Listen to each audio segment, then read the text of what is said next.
Unit 11 Vocabulary. Perimeter. Perimeter is the distance around a polygon. In this case, we have a rectangle. This top length of 8, we know this bottom length is also 8 because it's indicated with the little lines. And we know our side lengths are 3. So we have two ways we could find the perimeter.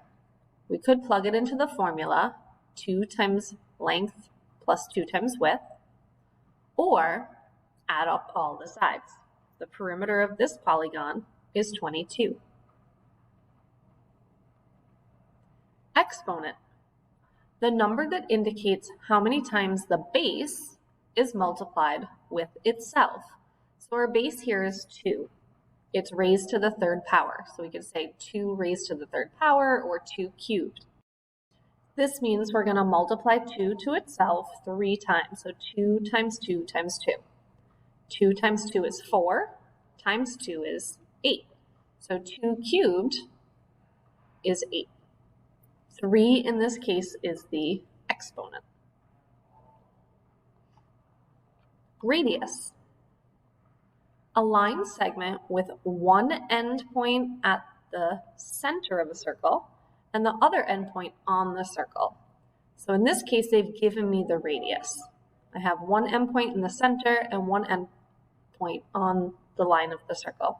And no matter how I turn this circle, if I were to do it from here to here, this would still be 3, because we know a circle is the same distance from the center to the edge, no matter which way we look at it. So in this case, our radius is 3.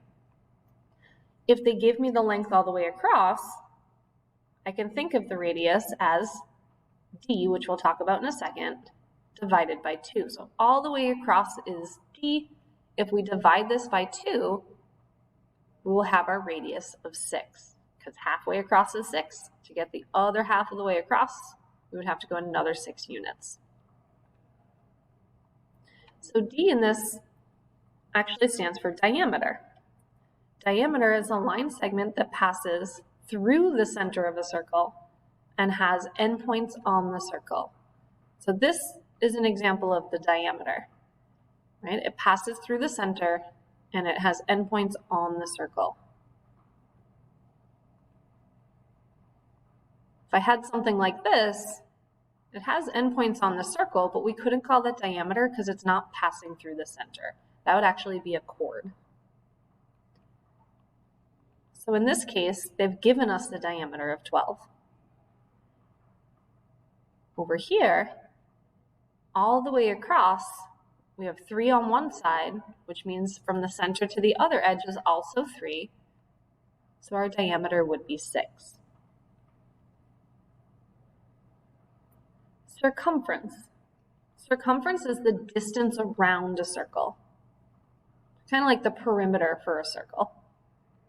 We can find it 2 different ways. Circumference equals 2 pi r, or circumference equals pi times d. If a number and the pi symbol or the variable are touching, again, this indicates multiplication.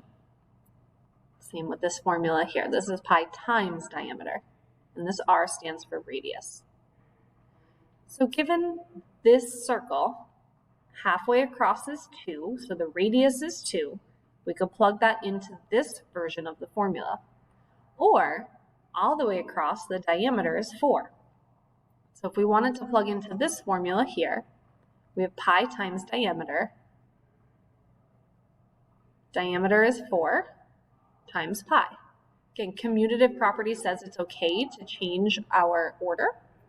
So 4 times pi. This is actually an exact answer. And we'll talk a little bit more about pi in a few minutes.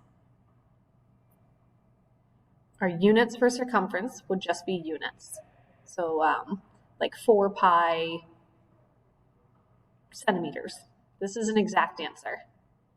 If we wanted to round, our rounded answer, we would have to do 4 times the rounded version of pi, which is 3.14, or 3 and 1400ths. When we multiply that out, although this looks like an exact answer because we have these decimals to the hundredths place, it's actually an estimate because we've estimated pi. So again, circumference is the distance around a circle. Area. Area is the number of square units needed to cover a given circle. It's inside the shape. So in this case here, we have a circle with a radius of 4. Our area formula is pi r squared, which we know an exponent means multiplied by itself or to itself. So we could also write this as pi times r times r. If we have r is 4, we can plug that into our formula. So pi times 4 times 4. Now again, the commutative property says I could start with the 4 times 4, which is 16. I still have my pi, so an exact answer is 16 pi. And in this case, area is square units.